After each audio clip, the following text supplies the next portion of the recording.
Surprise, surprise. The very first question is for Diego Lorin, our patron. Yo, listen. Listen. Plenty of patrons love Kian Sobani and wouldn't be here if it weren't for you. That is not true. And plenty of questions on today's pod are towards you, with an apology included. I feel people feeling you're guilt tripping our patrons, Kian. Well, now it's just pity questions. I don't want that either. I want it. All right. So Alberto Collado Gray says, Diego, can you finally tell us what the issue with Ilaix was? And for the both of you, how do you see his future? I'd love to see him shine and make Kool-Aid salty. Look, the Ilaix situation is nothing what we haven't discussed here on this podcast and on previous occasions, and I think we explained it in detail. Now, that should always be taken with a grain of salt, because this information comes from where? It comes from, the whispers in the, let's say, the Barca studios or the Barca hallways. And the thing is, we haven't really heard from Ilaix yet to counter any of the things that have been, said around town or into the press, or reported by the press, I should say. And that is that, number one, Barca offered him a contract that was, I think, equivalent or nearing what Ansu Fati makes, which is around 4 million mark. Number two, that, of course, prior, when he re-signed the first time with, and I say the first time, when he re-signed the last time with Bartomeu, of course, complied with his demands, so making him therefore the best paid player of the B team with the highest clause of 500,000 euros, record breaker, never been done for a B team player. Koeman giving him his debut, showing trust in him, picking him before other players that were there prior to him, not just your Ricky Puches, but even your Miralem Pjanić's, etc., etc.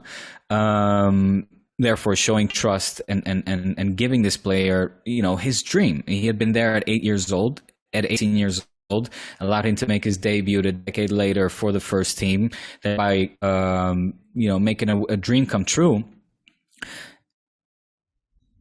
And with all of this being said, what is missing, because what we heard from Ilaix was that a lot of, and what we often hear from players is, well, I haven't told my story yet, or a lot of mentiras, a lot of bullshit has been reported.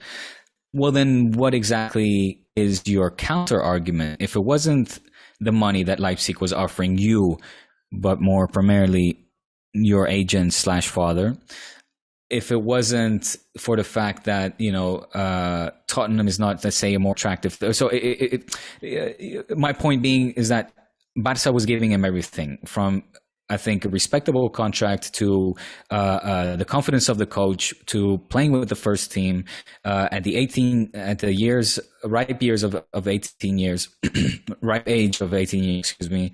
At Football Club Barcelona, which, the stage doesn't get bigger than that. What else do you want? If it's not about the money, then what was it? Because you had all the other, pieces of the puzzle were connecting. You can tick all the other boxes that players would want, especially players that are brought up at the youth ranks and that have always dreamt of playing for that particular club. In this case, in Ilaix's case, Barca. So if it's not all of those things, if it's not money, and if all the other things are not important that I've been mentioning, then what was it? It has to be money, and it has to be because his agent and father were offered, a sum that maybe Tottenham wasn't willing to match or give. I think it's a step down. With all respects to Leipzig, that has been, good, decent, Champions League football for sure, and in the top five, let's say, of the German Bundesliga, but not really a team that is going to compete against Bayern, not really a team that is going to make massive moves and wreak havoc in the Champions League, realistically. And also now, being unwilling to play for the Spanish national side and play for his native Guinea instead, What else can I say, Kian? It's for me. It's sort of, if you were a detective or if you're doing investigative journalism, you've got certain facts in front of you. Well, I just laid down the facts, and then based on those facts, because we haven't heard yet from Ilaix, you draw your conclusions. And, the conclusion in this way, the road leads to this conclusion that, it had to be the money, and it had to be because I think his agents and father have been a little bit selfish in this situation.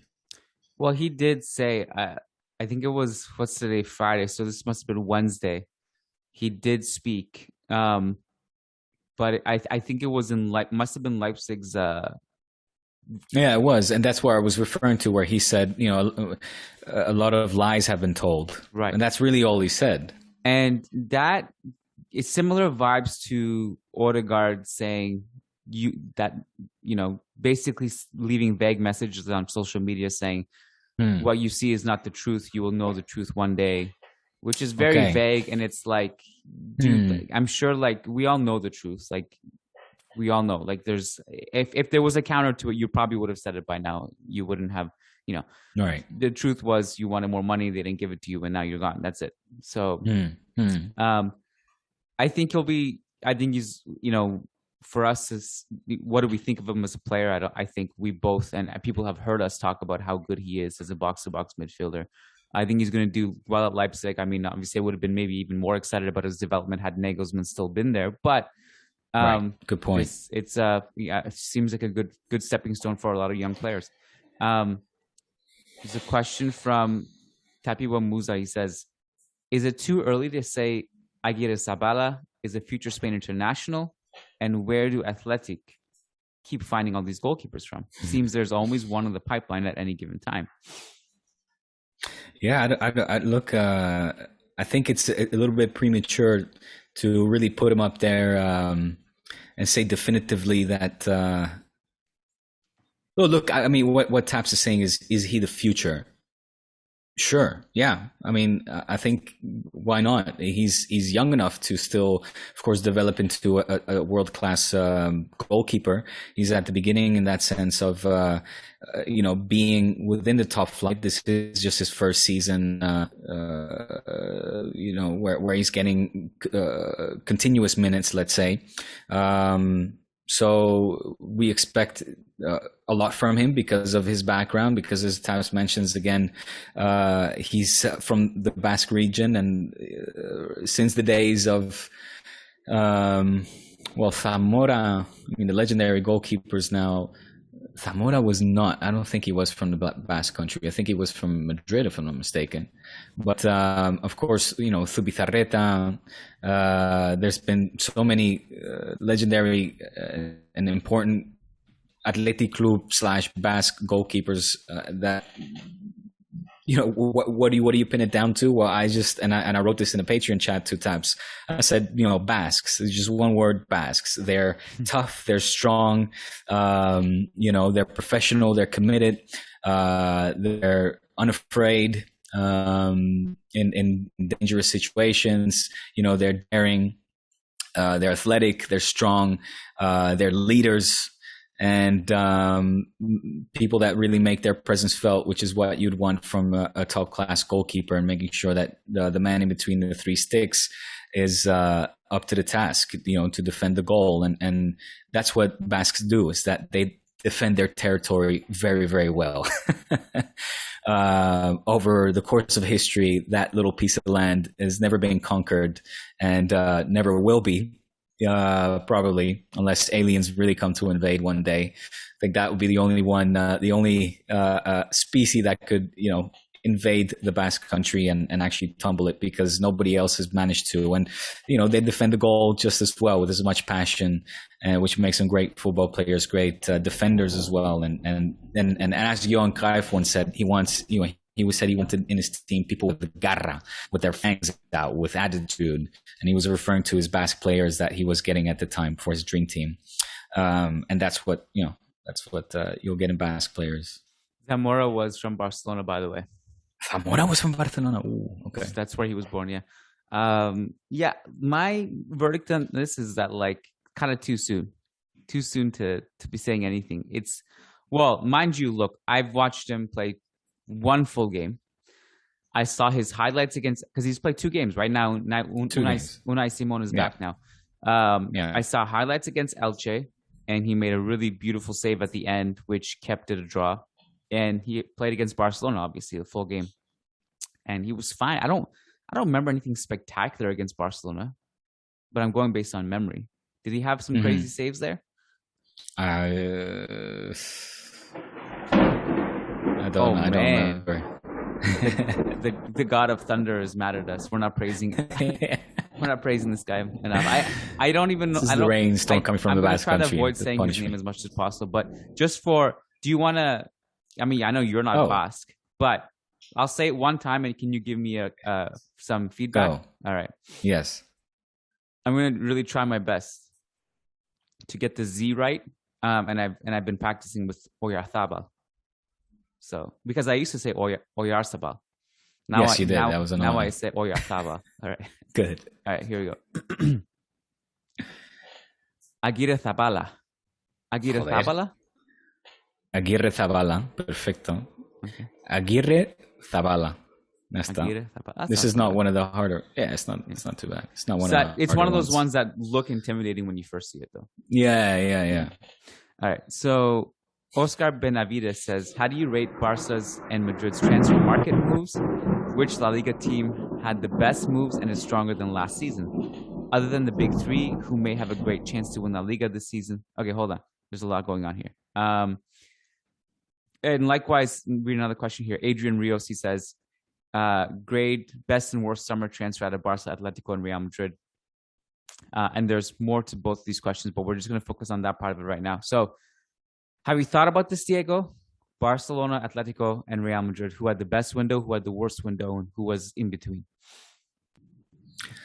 Yeah, Kian, I don't think there's much of a doubt at this point. You know, when we were asked this question at the beginning of the transfer or the beginning of the summer, we said, well, so far you would have to say Barca because they were the only ones of those three teams that were really making moves. Yes, actually, yeah. Early on, that was, oh my God. That was before Messi. That was when he was still a Barca player. And that was before, Emerson was included in that. Emerson was included. But now, obviously, with the transfer market having passed, and with, in particular, Antoine Griezmann having returned to his beloved Colchonero club, and seeing, they've made some seriously, I think, good acquisitions or decent acquisitions in the likes of Cunha and Rodrigo de Paul. Also returning back to La Liga, in this case, Atletico de Madrid. I think Atleti, man. I think Atleti takes it. I think Atletico takes it. Real Madrid got Alaba. But, for Atletico, it's just simply getting a top footballer in the likes of Antoine Griezmann, really where he had his best time, where he enjoyed, I think, also having confidence of a coach that knows him very well, knows how to get the best of him, really. Because think about it, ever since Antoine Griezmann arrived at Barca, he's had three coaches: Ernesto Valverde, Quique Setién, and Ronald Koeman, and none of the three coaches really have managed to get the best out of Antoine Griezmann and make gel with this Barca team.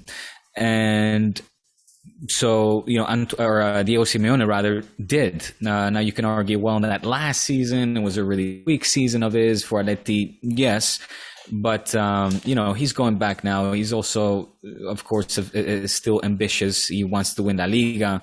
That's I think at the top of his wish bucket, along with the Champions League, of course. But he always is very specific about La Liga being a trophy he hasn't won yet. So I would imagine he's motivated enough to again, work under the orders of Diego Simeone and be surrounded by fantastic talent. He's got the likes of Luis Suarez again as a teammate that he'll be playing alongside of your Joao Felixes, your Coque, Correa, Carrasco, etc. Just a fantastic team, and La Liga champions. So he's joining a championship caliber team that only just got stronger. Well, you left out our most exciting signing, but we'll let that slide. So I think it's worth recapping very quickly. And I won't mention every single signing and sale that these clubs have done, but just the major ones. So Atletico, Rodrigo de Paul, Mateus Cunha, Antoine Griezmann. Those are the three big ones. And then going out, I think it's Cunha. I was gonna say Cunha, but I didn't see the accent for in some Portuguese reason when I was reading but the it. NH in Portuguese is sort of the Enya in Spanish. My apologies, Mateus Cunha. They lost Saul out on loan. They lost. Yes, that was a weird one. Yeah, and then Arias, obviously they loaned him to Granada. Those are kind of some of the major ones. Barca, Eric Garcia, Memphis Depay, and Luke de Jong. We're not going to count Aguero yet. They lost Emerson. It's debatable if they even ever had him. Junior Firpo, Antoine. Hey, he played. Out. Yeah, but you know what I mean. Like, you didn't really have him. Carlos Alanya went to Getafe. Lost Messi. You got to add Yusuf. Oh. He's a first-team player. Yeah, Yusuf Demir. Okay. And you lost Ray Manai, who, by the way, tried to destroy Camavinga yesterday in the Macedonia versus France game. I hate that guy already. And obviously you lost Messi and Pjanic yesterday, Trincao on loan. Yeah. So yes. Real Madrid brought in Camavinga. Alaba. Oh, Camavinga is my respect. Yes. I forgot about that. Yes, it's okay. Yes. It's okay. You'll never be able to forget about him once you see him play in the Clásico. All right, Camavinga, Alaba, and that's it. And then we lost Varane, Odegaard, Ramos, and then Odriozola went out on loan. So that's where we are. And I think Atletico wins. Atletico. I don't think there's a doubt about it. I'm curious to see Rodrigo de Paul, a player who, briefly had to cover well at La Liga TV for one of the Viva La Liga shows back in the day. But, and I think a very interesting player going forward, and particularly great passing ability, great eye, a good ball as well. He's got a good showing off the dribble, so he can score the ball as well. So I think that's an interesting addition for Diego Simeone in the midfield, particularly obviously after having lost Saul. Cunha, not necessarily a player. I know obviously they're bringing in another attacker in that case. But yeah, just that alone, Antoine Griezmann alone, I think they take the cake. They take the trophy. With all respects to Memphis, who has hit the ground running and looks like just the perfect player for Ronald Koeman's system, and already at home, a player that is certainly not afraid of the limelight or the pressure, for that matter, stepping up to the plate. Whether it comes to penalties or free kicks, and really just playing his style of game, which is a very attractive, fun, and offensive style of play. So with Memphis, obviously I'm very excited. I'm happy with what we've been seeing from Yusuf. Emerson is gone, but I'm okay with that. I'm not okay with it on, personally speak, or from a personal approach, the way that they handled, I think, the situation. It's not nice. It's never fair or nice, let's say, for a player who, as often as we make fun of players saying, "Oh, it was always a childhood dream for me to play for this club," whether it was or it wasn't. So he obviously said that it was, but it's always going to be in a player's bucket list to play for a ginormous club, a big club. And then in the case of Emerson and Barca, couldn't be any bigger for him.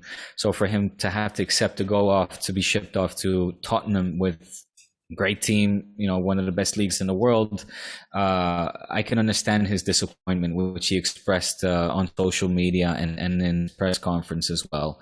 But for Barca, it meant a little bit of cash, and when I say little, I do mean little, because what is left over of the pie after having subtracted and handed out the commissions to your Betises, and what Barca had paid, the 9 million back in the day to even bring him over from Atletico Mineiro.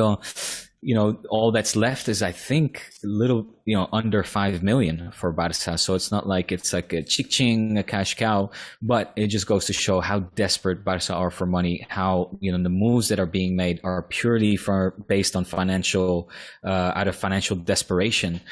And I'm okay with it because of that. Excuse me. And also because I think we've got, the flank position covered enough with what we have in-house already. And by that I mean Dest, by that I mean Jordi Alba, Sergi Roberto, if I think needs to be playing more there than in midfield, as we've discussed on the pod, and your Alex Baldes, your youth players.